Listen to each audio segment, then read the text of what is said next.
Hello, Capricorn Collective, and welcome to your reading for April 2024. I've already shuffled the cards, meditated, scried in the mirror, and came up with a list of opening statements to begin your reading with. But I just want to remind you folks of a couple of things. The first is that this is a general reading. It is not a one-to-one reading, so the messages that come up in the cards may or may not resonate with you. Don't feel bad if it does not. I recommend that you look at the videos associated with your moon and your rising signs to get a full and complete picture for the month to come, for they are equally important. Secondly, I understand that this is a new channel, and we as humans tend not to trust things that are new until they're well established. But I don't ask for your personal information. I don't ask for your business. I don't ask for your money. Everything that I publish is on a monthly basis. It's completely free for you. So it's quite literally no strings attached. So let's go ahead and get into your energy, Capricorn. So a little bit about April. We just went through a lunar eclipse March 25th, and we have a full solar eclipse on April 8th. And this being Aries season, the start of Aries season, we're also getting into the energetic solar new year. Not only that, we're also getting into a Mercury retrograde in Aries as well. So there's a bunch of cosmic things that are happening here that are causing a lot of upheaval, strife on like on a global scale in a variety of ways.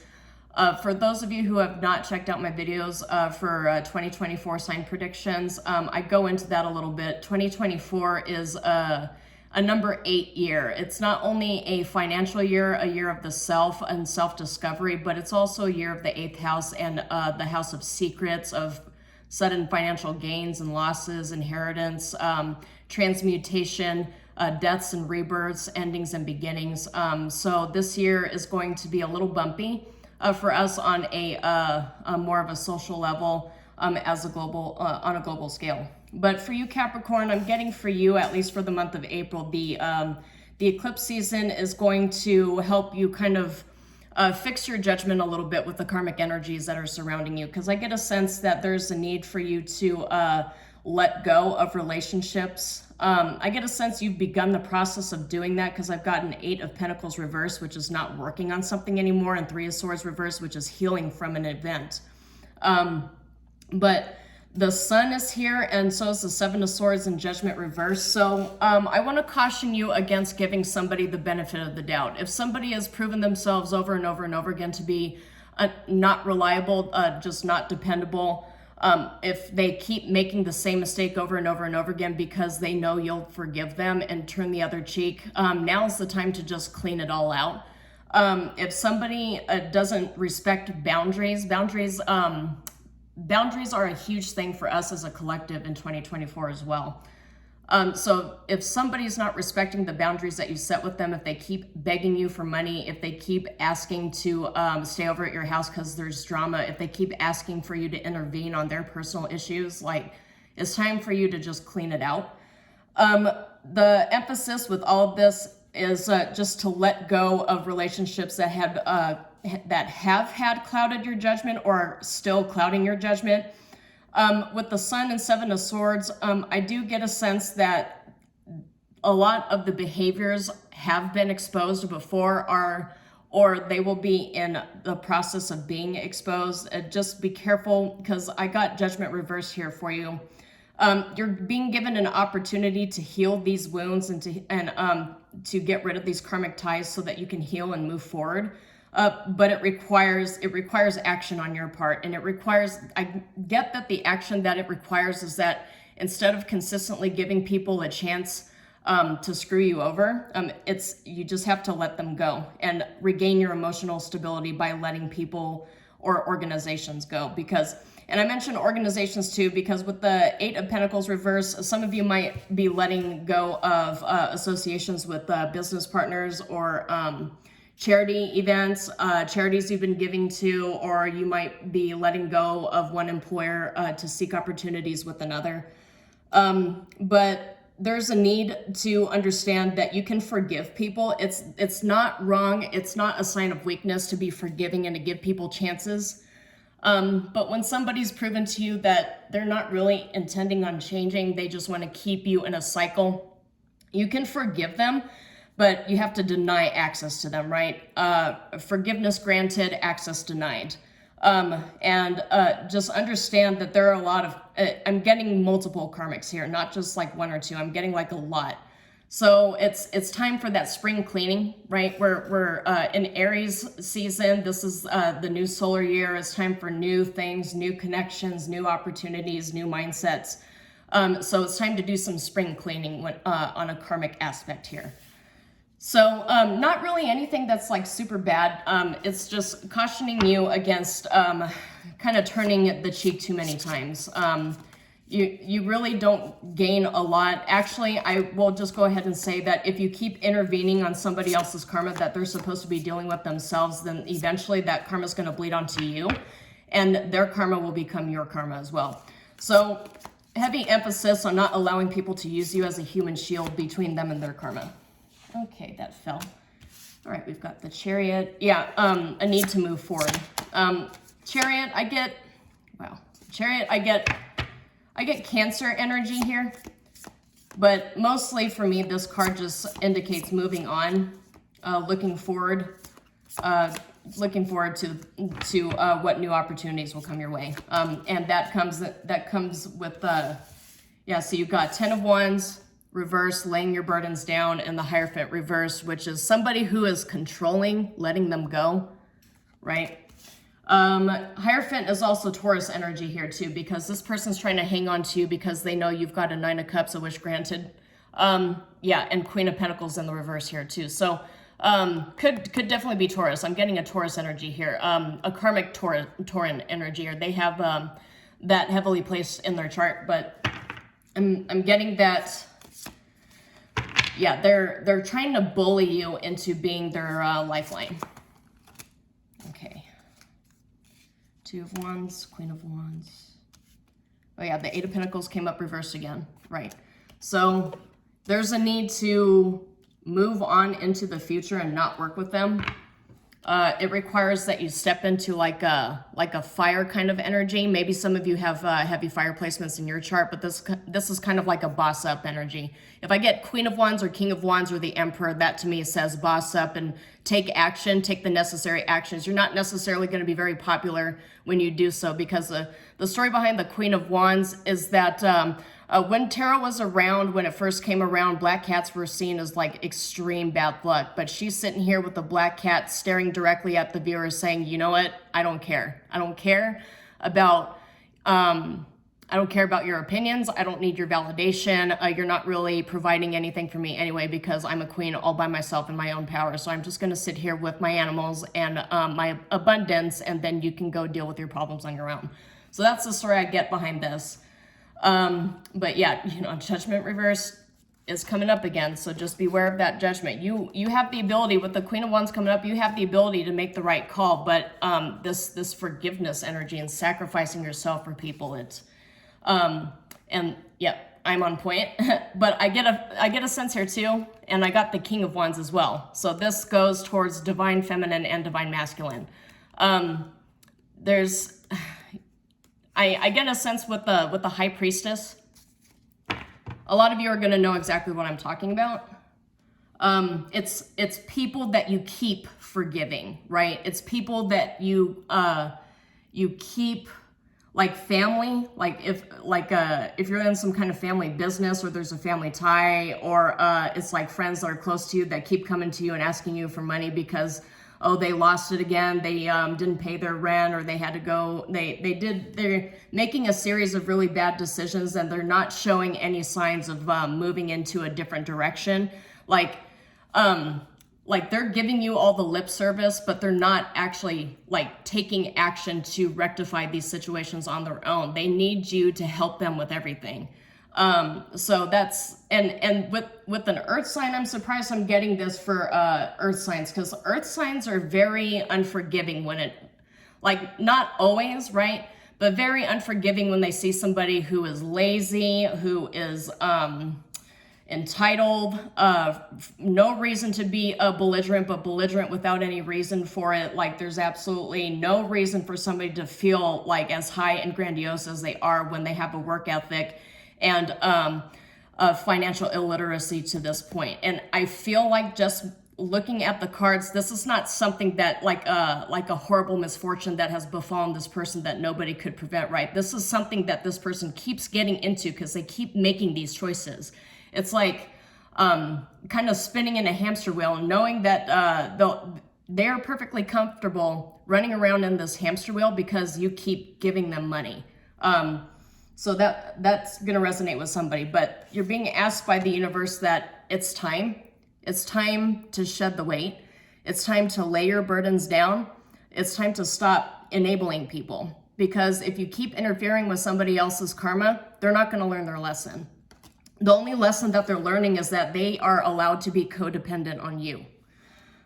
So yeah, it's time to move on into the future, because Two of Wands here, that guy is looking out into the future, planning ahead. But the thing is, he's moving into the future without these karmic ties. And these karmic ties are looking for ways to try to drag you back into the cycle, to suck you back in to this hamster wheel. So it's time to stop allowing people to guilt trip you and to manipulate you on an emotional level into helping them because they're sad, they're pathetic. Oh, but you know, I can't do all of this. You're giving me all of this advice and recommendations, but you know what? It's just easier if you just do it for me. That's kind of the energy that I'm getting here. There is a need to not invest in it anymore. There's a need to not work towards this anymore.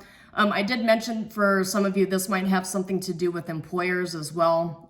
It could just be groups and organizations that you're linked to, but it's not going anywhere. They have a vision, but they don't have a plan. And it's like they don't really have like a comprehensive strategy of how they're going to accomplish the goals that they set. They have like grandiose long-term goals, but they don't have like a pathway forward. They didn't put together an outline. They don't have resources. They don't have investors, business partners. They don't pay their workforce enough. It's just like a whole collection of problems. And it's just, and not like on top of that, the high performers are being overburdened. And so you end up with this kind of revolving door kind of energy where the people who stick around, this enterprise is perfectly comfortable not changing anything because they've been able to get away with just barely anything. And so it's just like a massive merry-go-round. So that's like on like an organizational level that I'm picking up here. But, you know, organizations can also be karmic. And I will say this because I'm being asked to by Spirit. Karmic does not necessarily have to be a third party, somebody else's influence or another group's influence, right? Because karmic can also be the versions of ourselves that come back up to the surface. You know, there's times in our lives when we, there's like a cosmic trigger and it makes us act in a way that we have not behaved in years. That's the universe telling you that still exists. There's something within you that is being brought up to the surface so that you can heal it and clear it. So I'm getting in that particular case for you Capricorn Collective, it's telling me like there's a such thing as too much of a good thing, right? Like empathy, like there's a such thing as toxic empathy, because at a point you're just like, you're enabling people to keep going in their toxic cycles. So just take that as it resonates. So we'll go ahead and get some oracle cards here to close out this reading for Capricorn. Okay, I see fate. You got the fate card. It's fated for you to make these decisions and to start cutting these ties. And you see the threads of fate here, but you see you're being given assistance because the card says accepting help and guidance, but that's divine guidance. That could be me as a reader as well telling you this, but you're being given guidance to cut the ties. So I'm going to put that right over the Ten of Wands reversed. Okay. All right. Yeah, actually, I don't always get this for this particular card, but you're actually being told to tap into your inner miser. That's not necessarily always looked at as a good thing, but in this particular instance, it's okay in this instance to be stubborn, to kind of like hold the purse strings and to be a little inflexible because you've been too flexible. But the card that came out here for you, Capricorn Collective, is the Hunter. Sure-footedness and predestination. Predestination coming up with fate is that there's something very major here that's coming your way. Obviously a fork in the road that's going to really propel you forward in terms of your career, your family life, your lineage, establishing generational wealth. But these karmic ties, they can't come with you. This karmic energy, these limiting beliefs, all of this, like you have this future card here, right? It's going to guide you away from all the things that you're used to, that you're known, that you've always known. It's fated, it's predestined. You've got 2 fate cards here. But the thing is, you're being told by the universe, these karmic energies, they cannot come with you. You have to cut them in the clear. Okay. And look, you got Taylor again. You've been told by the universe, like, this is like, when you get synchronicities like this coming up over and over and over again, cut the cord, cut the cord, cut the cord. I mean, the universe is obviously saying something, right? Yeah. And then Captain, you've got taking command and teamwork. So maybe some of you are linked to a team that's not providing. You're in a leadership position, but it feels like you're kind of herding cats is what I'm getting here. But there's a need to take command.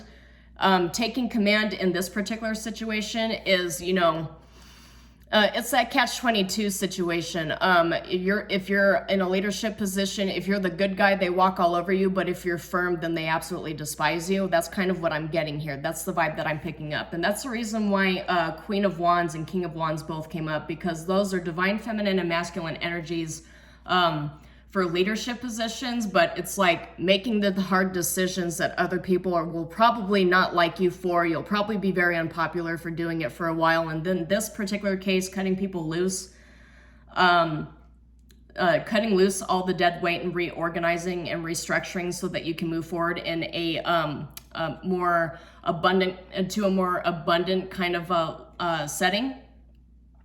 You're gonna have to take charge in a way it's gonna make people uncomfortable. And sleeper is clarity. So I feel like instinctively you know that you have to be the bad guy. You know that you have to cut these karmics away. You know, hey, you have to do spring cleaning. I don't know, cleaning house. Any terminology that represents just letting people go and moving on.